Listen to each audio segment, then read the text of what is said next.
Hey everybody, Micah Mitchell here, CEO of Memberium, and I have with us Melodie Moore of Business Tech Ninjas. Melodie, thank you for joining us today. It's a delight to be here, Micah. I am also delighted and always excited to talk to you because you are one of the people who has been in the space a long time. You've been certified with Memberium. You were the first Memberium certified partner over a Was decade now and have been in the tech and automation space for about 15 years, I think.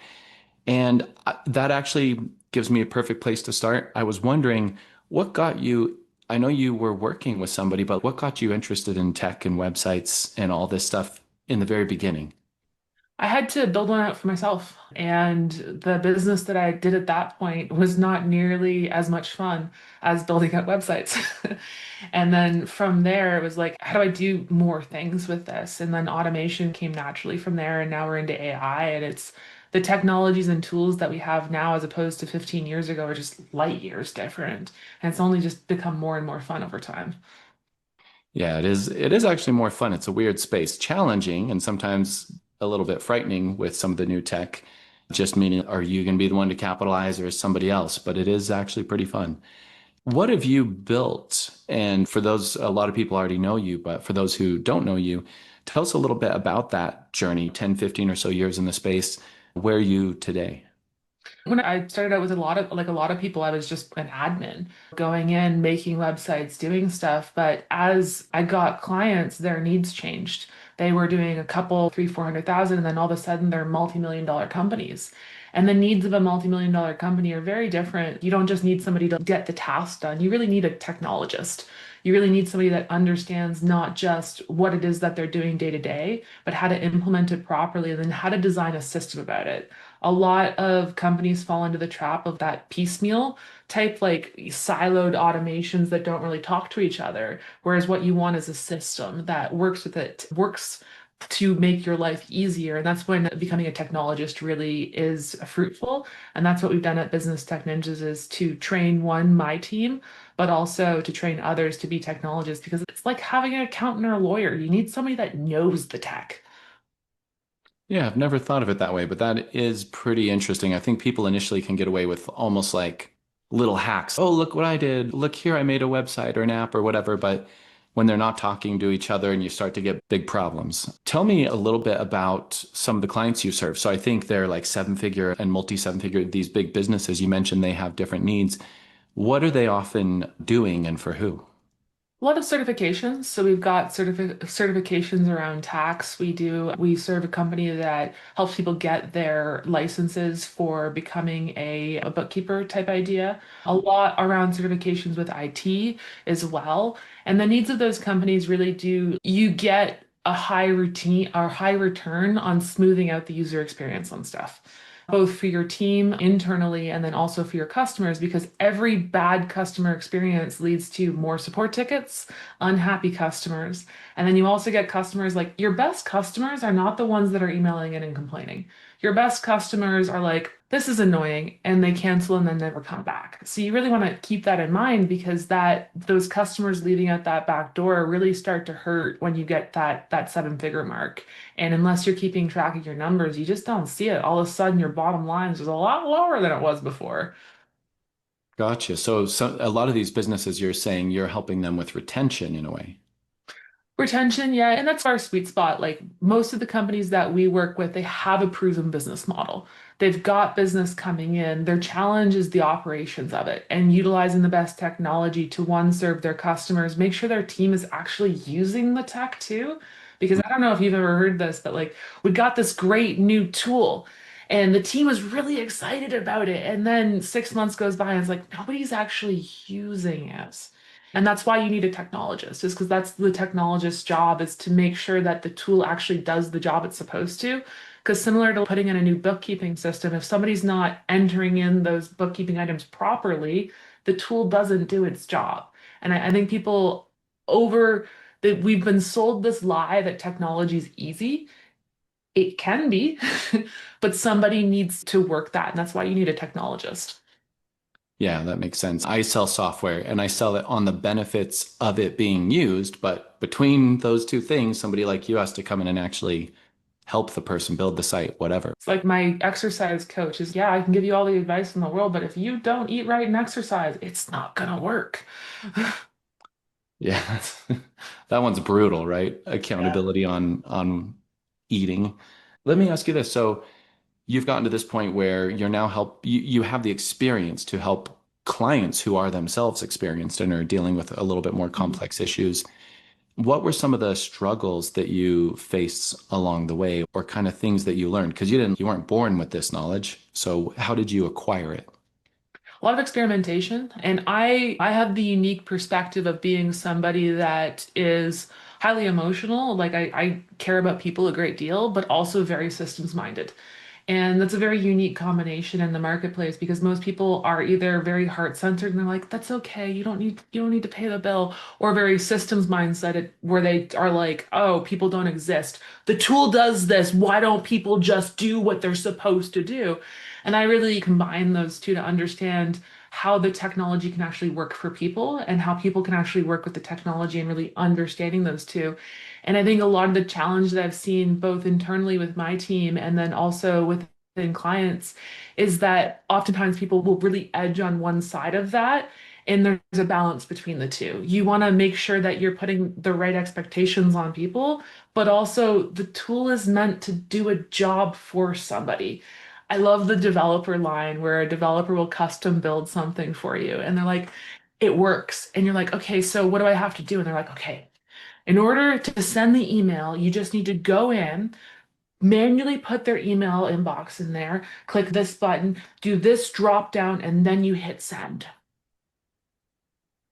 That's all I have to do. Yeah, that's all you have to do and it'll work. But if you don't click that third box, everything will break and nothing will work. And this is acceptable to you. Yep, it works. The tool does what it's supposed to do. And it's like the most frustrating conversations where the tool is supposed to make the work easier, not make it harder for people. And I think that's really that gap that I've seen is that people will really err on one side of become too people focused or too technically focused. And we need to really have that gap between the two. So how do you mention you not only do services, but it sounds like you train the team of your clients and get them up to speed. How do you approach that process? We do. And because in my mind, if I, Micah, I'm going to give you a Ferrari, but you don't know how to drive. What good is the Ferrari to you? And when we're building out systems and technology, one, the internal team knows the business better than we are ever going to. We are an outside service provider. They're in there every single day working those systems, talking to clients. So they know how to make it better than anybody else. So we really come at it from a collaborative aspect of our job as technologists is to know the tech really well and to collaborate with you to understand, okay, but how does your business work right now? And how do we find that middle ground between the two so that you can utilize technology really well? And how we train people is one, helping them to adopt the technologist mindset on a very basic level, on an operator level, at least to understand like what is tech, like to get that kind of mindset first. And then two, you bring them along in the process. We are a big fan of week by week meetings, and then every week it's hard to do a 3 month project and okay, now we're going to train you on this system we've been working for 3 months on. But Mm. if you do the week by week and can see how it's grown and they've had impact into actually being able to shape that system, then they're being trained throughout that on how it works. And then at the end of the day, it's not like a clean handoff, but they're able to drive that car. And like maybe you need an oil change or your car is pumped up, or your sorry, not your car is pumped up, your tire's pumped up at some point in time. And that's where we can come in and help. But you should know how to drive that car. Your team should know how to drive that car, and not one person in the company. Because you don't, as a business owner, you cannot have one person or one team knowing all of your tech and being dependent on them because they might want to go find themselves in Thailand at some point in time. They might have a spiritual awakening. And for a lot of the companies that we work with, their websites they're not just part of their business, it is their business. So you want to put your technical infrastructure in the hands of one person that very well might want to go find themselves in Thailand for a couple years. No, bad idea. Or in the same light, an agency, an outside provider, like that is a company asset. Yeah, it makes sense. I guess not just the owner's manual, but the knowledge within the company is an asset. Yeah. Multiple different people too. You want multiple people to be, and it also keeps people accountable too. If one person is allowed to just do whatever they want, then they tend to cut corners and do whatever they want. Yeah, it makes sense. I want to get into some specific questions and your advice and talk about dedicated servers. But just before we do, I'm curious also about where do you see your company going, or where do you see the services you provide, the membership industry going in the next while? I really believe technology should be easier. And a large part of why it's so hard is not because the tools don't exist. At one point in time, it's like the tools just didn't exist. We didn't have the capabilities, but now we've got more tools than we can possibly know how to choose. It's Mhm. about having people that can actually implement it effectively without making your life harder. There's so many stories both internally and what I've heard of we thought this tool was going to make life easier, and now our lives are just way more complex. Can we just go back to manual spreadsheets? And it pains my heart to hear that because a manual spreadsheet is not as good as an automation tool ever. But a poorly implemented automation tool is a spreadsheet would be better than that. And so, where I see my company going is really training technologists and helping people to understand the mindset of that because you need a particular kind of mind to be a technologist. My favorite kind of people are with ADD and ADHD because that kind of mind tends to be able to connect lots of different things and be all over the place. And so, it's very well suited to the kind of work that we do. But then they need a specific training because somebody that works in tech can't be overly documented. I can't give my team a checklist every single time we set up a Memberium site. Certainly, we have checklists where like the fundamentals need to be checked off, but there's so much nuance to tech that you need people that are actually thinking through what it is that they're doing. And this comes down to a concept of self-leadership that we teach, which is fundamental to being a good technologist because I you could update Memberium tomorrow. And my checklist is now out of date. We have a site that needs to be launched by end of week. Okay, are they going to come back to me and put that back on my plate? No, a technologist pushes it forward and makes it happen. And we have a training process to help people to really get that because most of our world is not trained in that way these days. It's compliance based. Do the thing that you're told to do. But tech, it don't work like that. Give me a short kind of version of a training for a technologist. Like you keep mentioning the term and saying that's what you're creating. So let's say somebody is watching this or listening to this and they don't consider themselves a technologist. Is it only people of a certain type that can take on that mindset? You mentioned the ADD thing is maybe a strength for these people, which I love. But yeah, do you look, let's say you're working with a company and you look at their staff, do you say, oh, Johnny can do it, but Mary can't? I don't think anybody can't. I think that there are people that definitely have more of a natural aptitude to it. And really, it comes down to a curiosity and a willingness to get something wrong. It's not necessarily something that's ingrained, like this person was born with the technology and this person was born without the technology. It's more of a curiosity of being able to try something and troubleshoot going forward and being okay with getting it wrong. We don't work in nuclear power where if you click the wrong button, people will die. I will say, that being said, sometimes when you were saying like sometimes bad automation is not as good as a spreadsheet, it's like you can cause some pretty bad problems, you You know. can. And that's where I think the training comes on. If it's not about, a lot of people think about training in a very black and white manner where it's like, I'm going to be trained on how to make a web page. But as a technologist, you're not trained on how to do something, you're trained on how to think through something. Mm. And for many years, I was very frustrated with team members I would hire because I was like, why don't you get this? Like, why? And then after a time, I was like, I have a very systems oriented mind. And so what was really obvious to me was not obvious to them. So I've really taken the time to help train my team now in that thinking process of thinking through problems and thinking through what they're doing and thinking through communication and really help them that. And it really was for selfish reasons of that I like to work with smart people. I like to do fun things and I don't want to do it all myself. So it's like I need people that can perform at the level that I expect of myself so that we can build out cooler projects. And I'm incredibly proud of the projects and things we've been able to deliver for clients, which is in less time for less money than what much larger agencies are able to do. Yeah, I know you guys are smart. We use one of your plugins. I think you created something not really intending to create a plugin or have a software, but it fit our need, and that's cool.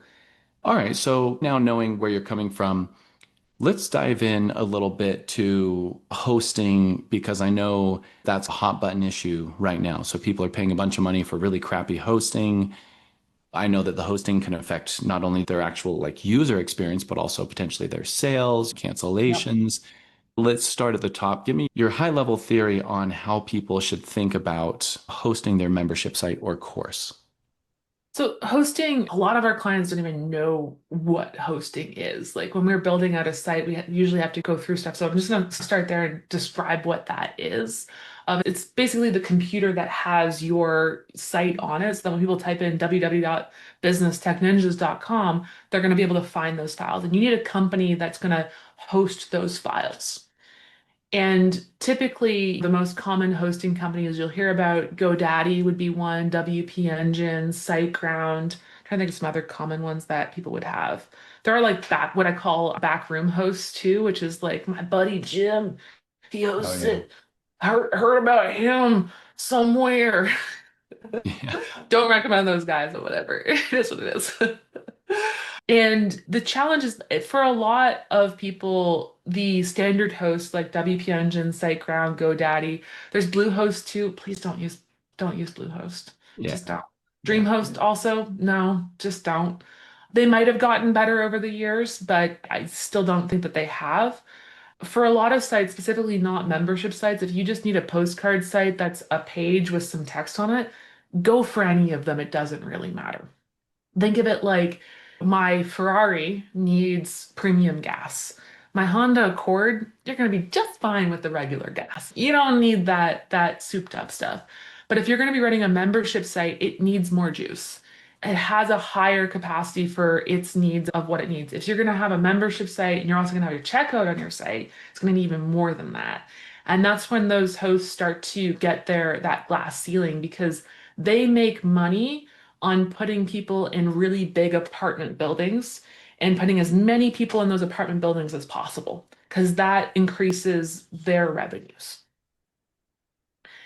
And what happens when you get a seven-figure company in one of those apartment buildings is that they need more and they start taking over the resources of other sites. And then all of a sudden, like their sites start getting slow. They'll see 404, 403 errors. And then when we've outgrown shared hosting, when you start spending more time troubleshooting your hosting than anything else, it becomes a week by week conversation.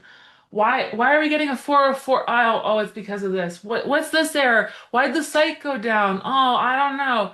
And the hosting company will commonly say, no problem, Mecca. Just upgrade to our next plan. Hmm. But but Melody, it's triple the cost. We're paying $200 a month, and now you want us to pay $800 a month. Yeah, that's your only option here. That's all you can do. And that's typically the conversation we hear an awful lot. And I got just frustrated with it because it was like client after client, we're having the same conversation with these hosting companies. And they didn't actually know what the problems were. Like, what upper limit were we actually reaching on this shared hosting plan? Because honestly, the support people that you're chatting with or the salesperson you're chatting with, they don't know. They're not engineers. They are told they have been given a checklist and they have been given a script of what they're supposed to say to you, and they have no idea what they're actually talking about. I'm sure there are exceptions to this rule, but that has been my general experience. And so what ends up happening is that you pay the $800. And we've done this now with a couple clients because, hey, we are a tech agency of technologists, so we'll handle whatever tech problem you throw at us. And so when we go down this pathway together, we're in it together.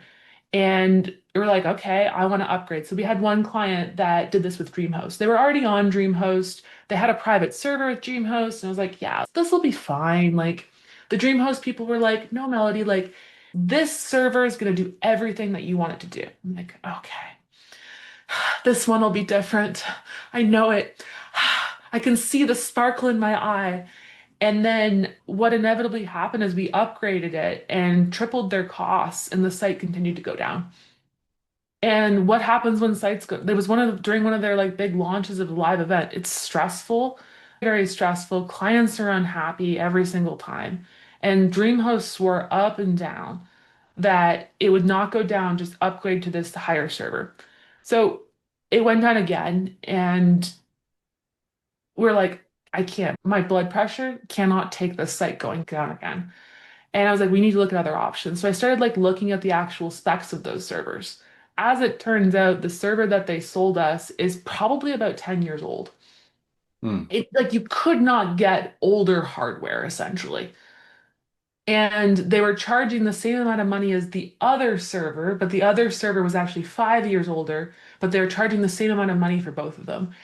And that's when I gave up on that fairy tale of hosting companies. And because they swore to us up and down, exact same server, exact same setup. And I was like, I just cannot trust these companies anymore.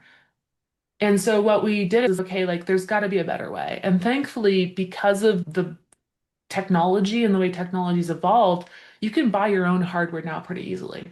And so that's what I started to look into. So I was like, okay, hey, what hardware I'm actually paying for from DreamHost?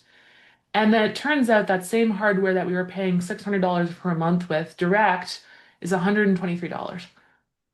Hmm. The latest technology, the latest systems, the latest everything, $123 compared to 600.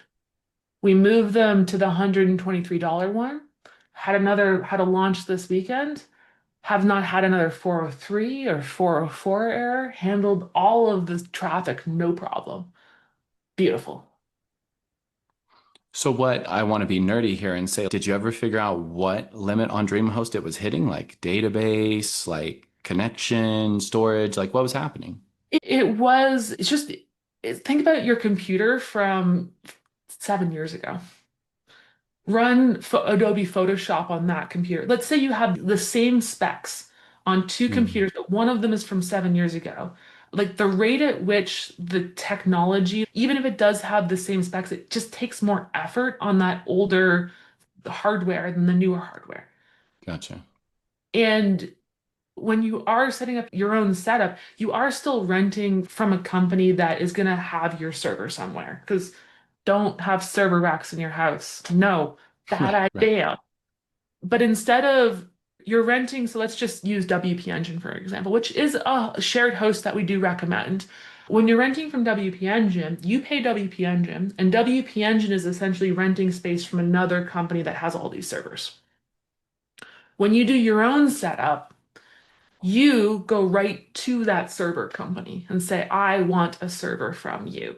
And they are accountable to you. And when you're like a year or two from now, you're like, oh, this is outdated hardware, you just switch out the hardware. You can't do that with WP Engine. One, they don't tell you what hardware you're on. They say, this is the box, this is the specs. But you get complete insight when you go direct. I think of it like cutting out the middleman, the hosting middleman. Gotcha. Yeah, it makes me think of when you talk about the actual hardware being the real issue. I know when I was shopping for a computer recently, they were describing, yes, this older one has this number, this digit of saying it has so much RAM or whatever. But they're like, if the RAM and the processor are separate, the connection speed between is the limiting factor. Whereas now Mhm. it's built into one chip, and therefore, and you're like, oh, okay. It's like you're saying, like newer tech is it might have similar specs, like some of the keys that they measure and try to compare with other hosts, but the way it is configured can make a huge difference. That's why when you upgrade your phone, often it's faster. It's really interesting. I have another kind of, I hope it's not a digression type question. When you do a dedicated server, so you're saying, hey, hosting company, I want my own server. How does that relate to cloud hosting? Because I know a lot of people want to be in the cloud. So does the dedicated server have like backup or redundancy or not? How do do both is what I've learned. This idea, because I've gone in my great search to understand servers because I'm someone that can't stand not knowing an answer to something. So I've chatted with a lot of people that are a lot smarter on servers than I am, honestly. And I asked the same question. I was like, but we must be on cloud hosting. Everybody says that cloud hosting is the be all end all. And it really is just a buzz term of what it actually means. The alternative to cloud hosting is a bare metal server. And to go back to your backups, you can do a backup on a bare metal server just the same you can on a cloud. The main difference between on a cloud server is that you have these like magical partitions on there where everybody else can be on this. So you get back into that whole shared type mindset with a cloud server. Whereas on bare metal, you get more hardware. There's not really any negative impacts that I've been able to find from it. And so it's from my knowledge, and I am not a server expert.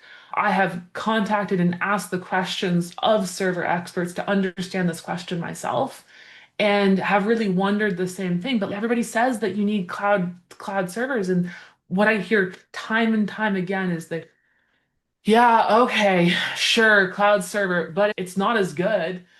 And they go into some detail on it, but the gist of it that I get is it is just a buzz term that they're hosted somewhere in the cloud, but it doesn't it and I know there are actual differences there, but I don't think that as an end user you would really have any negative implications from it. And what you can get from a bare metal server, which is like there's a physical box somewhere that is yours. On a hardware perspective, you're going to get much more bang for your buck, and like any of the backups are still done. So Yeah. if backups are the thing, like you still have backups to the cloud. You still have backups, and you can do multiple different redundancies of that server to the cloud, but you don't have to have a cloud server for that. Yeah, that makes sense. And I think for a membership site in particular, cloud or caching and all those things are actually somewhat problematic sometimes, maybe versus, like you're saying, your own direct server. For those, yeah, go ahead. Caching is one of the number one reasons why I like having our own servers, as opposed to using like a hosting company, because every single time the hosting company swears to me up, down, and right, no, we will not check that button to cache your account page. We cross our hearts and hope to die. We are not going to cache that account page. And I'm like, so my customers are complaining that their credit card information has somebody else's credit card information on there. So I'm thinking that somebody checked that box. And they're like, oh, one of our system updates checked that box. We're so sorry. I was like, so now I have a PCI compliance issue because somebody on your team or something happened that checked a box that it wasn't supposed to check the box, and private information of my customers got shown to other customers. I was like, no, cannot have that. When you have your own box, you have complete control because you're not going through another middleman where they're trying, because their goal is they need to systematize hosting so that they can sell it to as many people as possible because that's how they make money. So they want to make sure because most sites do want that level of caching because they want speed. So then your site gets bulked in with all of them, and then you get that checkbox, and then they don't care. They're like, that's your problem that your customers got, you now have a compliance issue on your fault. They don't care. They got your $200, $800 a month or whatever amount of money it is. Yeah, it's hosting companies are interesting, right? They're running a business, they're trying to make money, and especially where they just don't understand the membership concept very well. They're so much into like, how do we get these pages out quicker and duplicate faster versus like you're saying, this page has someone's proprietary information on it. You can't cache that page. I guess let's bring this to a conclusion and just say, I guess your recommendation is for people to rent a dedicated server directly, and you can basically help them with that and help them, I think, tune the server so that it really matches up. And you don't need it right away. Like I'm talking once you get to scale, like you've got at least 100, couple hundred member. It depends. The number of members doesn't matter so much as the revenue number, I would say, more. And whether you're doing like checkouts and how big your site is. It's when you start running into issues consistently. where you're getting timeout issues and customers are having a bad experience. You're spending more time troubleshooting your site than you are trying to grow your business. That's when it makes sense to move to your own shared server. I just had a conversation with this with a client. We're doing a new build right now, where they've got this really cool like check-in functionality with their site where advisors can go in and access content.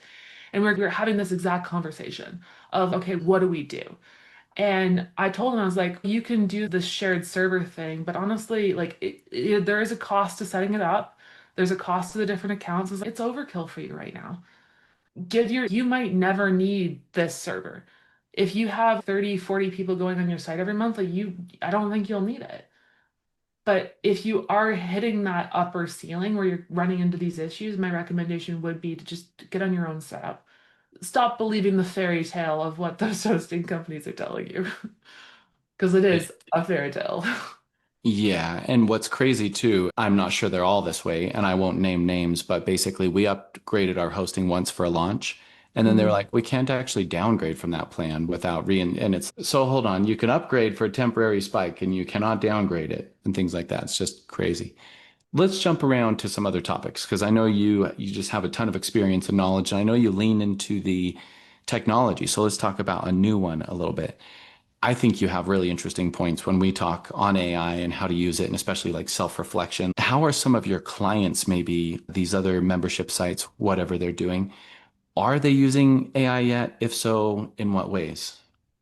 I think the most common one is an AI coach of creating a version of themselves that your members can interact with. And we have one tool that we particularly like right now that does it really well out of the box. I'd say it takes an hour to set up. You want to test it and refine it though. Delphi is the one that we really like. It You got to keep in mind like it's an hour to set up, but you want to talk to it and you want to see your people talking to it and you want to look at those responses and make sure you've really tuned them in because it is an AI. It's kind of like I think of it as a really bad assistant, really capably bad assistant. Mm. And you want to make sure that they're doing the right things versus just kind of like that trust. You want to trust, but you also want to verify. Yeah, you got to talk to it a lot. We have a support bot on our site, and that's a good way to put it, like just a really bad support agent. It can help sometimes, and I'm not saying we want it to be bad, but it is the reality. It's not a thinking human. I like it. Your support box actually they helped me figure out a couple of things. There was one I came back and was like, actually, this is a little wrong. And I emailed support. I was like, you gotta go fix this. Good. I know Milisov is always tuning it, which I love, like trying to feed back in some stuff. What are some ways that you think courses have changed? So you've been in this a minute. Let's take 10 years. The course of 10 years ago and the course of today, how are they different, would you say? Or the membership, these businesses? I mean, like a lot in business, courses were easier 10 years ago. You put out a course and people are like, oh my gosh, an online course. This is amazing, so cutting edge. And now it's just who doesn't have a course? Yeah. It's like there's so many courses and so many memberships out there. Like people are a little bit oversaturated.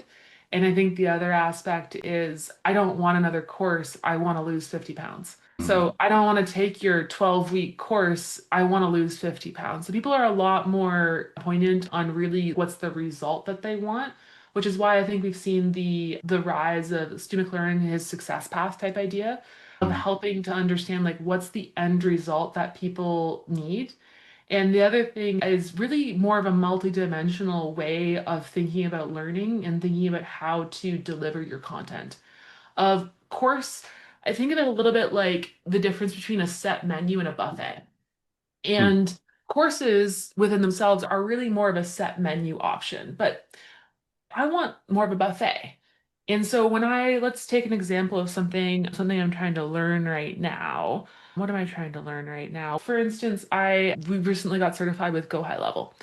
And they have a course that you go through, but then you also want to have a buffet option of that of how does Go High Level help me to get what I need to get me to an end result. So the course should give me like that base level knowledge. I don't think courses should be more than an hour, honestly. At Mhm. least to break it up, and then you should be able to build on the different sections and then also be able to apply whatever it is that you're learning.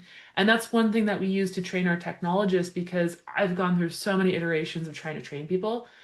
And what I found works the best is you have people go and consume content, apply it right away, and then have an application right away too. And then you test it afterwards. So it's kind of three different phases. It's like the initial get into it, apply it, you need about 7 repetitions at least. And then you take that final exam because we just have too much information now. And if you're going to apply this to something like weight loss, one of the things that we're working with on our clients is you want to make their progress really clear to them. Regardless of whether they complete all of the different modules, it's like, how can you show them you were here and now you're here? And to really flag that up and then give them that encouragement. And that's where AI is really helpful. And I think that's what we're going to continue to see the rise of. We've had conversations about this, of that AI that will really motivate people and keep people going. We're really looking for more of a conversation with content as opposed to just consuming content. And community is a big part of that as well. Yeah, I love what you just said there, like a conversation almost with the content. And I think you're right about AI being able to fill in some of that because it used to be, for example, a member would come in and you'd say, "What's your goal?" And then you would like feed that goal back to them, right? But Mhm. an AI can say, "Okay, I now understand their goal," and then they move from here to here. And I can like adjust my feedback to them and say, "Hey, you're almost there. You just got to do D, E, and F. You already did A, B, and C. You're close, right?" And customize it. And like you said, be maybe more encouraging. You can give it a tone and things like that. I'm now playing with a couple of different AIs, and some of the time I'll be having a conversation and be like, "Oh, wow, I don't want to become a weirdo who's just talking to AI all the time, but that was like very good." You know what I mean? Yeah. Yeah, it is interesting. Let's play it forward. So we talked about, okay, 10 years ago, it was easier. And funny enough, it was like if you could make a course, it sold easier, but it was actually harder to make the course. So now Yeah. technology's made it easier to make them, and now it's saturated. Let's fast forward maybe 10 years. Where do you see these courses and memberships? Where do you see these businesses? I think AI is going to be like root of it for sure.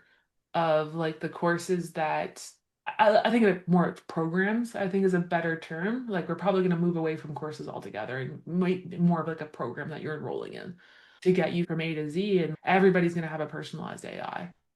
And you're going to have your personalized AI within that program. And I could even, it's hard because it's like our society is going to change dramatically. Like it's already changing so much right now, the rate of change from technology. Like AI is essentially like how much our lives change with the internet and what that has done. It similarly is what's going to happen with the rise of AI.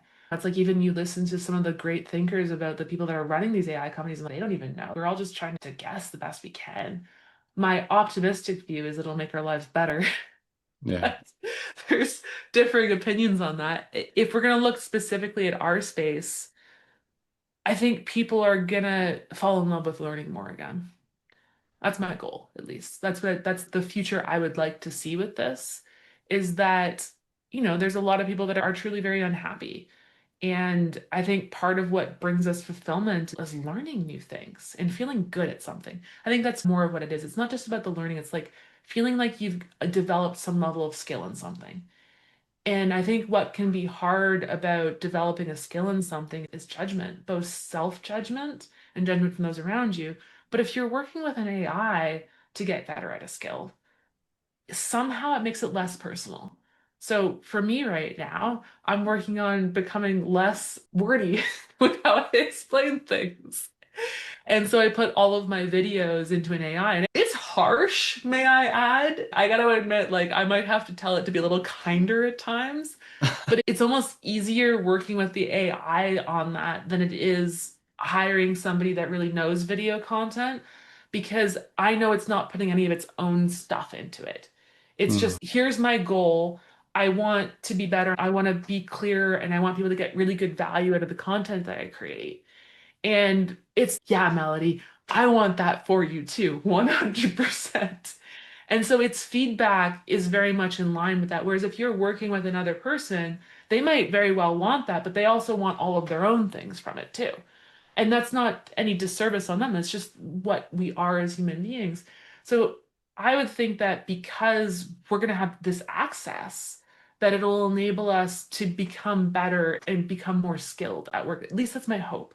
The possible other outcome is that we'll become de-skilled. And I think that's a really real fear and risk. I see it already happening with my team where they have stopped, they become overly reliant on AI. So then they stop doing the thing, but then you will lose that skill.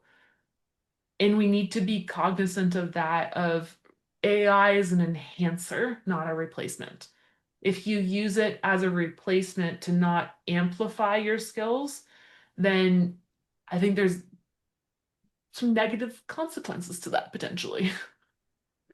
Yeah, it makes sense. It's probably similar to a smartphone. If somebody's sitting and just scrolling mindlessly and consuming things that aren't really helpful versus somebody who uses their phone all the time to Yeah. be a lot more effective. Yeah, it makes me think of my 13-year-old son. He can't write cursive, but he can type like 90 words a minute just from playing computer games, like not even trying to type. And when I had him take a typing test, I was like, oh, he's way better than I am. That's embarrassing. So I'm sure there will be some huge gain and some loss, some trade-off, probably. Yeah. Like anything. Yeah, exactly. It is interesting when I think back at about the last 10 years, things aren't that different, right? You would probably 10 years ago, somebody would have thought, oh, we're going to have AI and virtual reality and all these things. But you look at it today and it's like, yeah, things are changing, but we are still doing largely the same things, right? Watching videos, reading text online, like a lot of the same stuff. I know it will change, but sometimes I think the change is like the technologist's vision of the future takes a little longer to arrive, Well, which is a it's a bell curve too. Like we're like I'm definitely one that's on the more like really into it, but it to get our clients even to do some of the things like it takes them a little bit longer as far as like they're building out their own business. They got a lot of other stuff. Like technology is what we do, what I eat, breathe, and live every single day. Whereas I think some people it will just take a bit because I think we don't take into account how hard behavior changes for mm, us. We like things staying the same. Comfort is a very motivating factor for people. really good points, actually, really good points. So let me ask you, I'm just thinking of the last This is question gonna, I got. I feel like this is gonna be like an intense question. I should prepare myself. Yeah. No, I think we've mostly hit everything. So I'll just ask a more fun one. hmm If you could, for your own business and maybe even the way that your business impacts clients, if you could wave a magic wand and change anything about it, what would it be? I right now want to have more AI employees. And the reason being is it will really up our quality of work. Testing specifically is a big thing that I would like to do more of. And I think that it can really enhance my team because it just does take time. And the challenge is that a lot of the companies that we're working with, yes, they're doing well financially, but it's still hard to justify 5 hours to go through really intense testing on things. Mm, And somebody has to pay for that. But if we can have an AI to go and spend that time, the 5 hours, and you don't have to pay a person to go and do it, and a person's only spending an hour on that to go through the results, then we get a much higher quality of work for the same, if not less money. And I think that's really what it is. Like we want a better quality of work for less money and less time and less effort.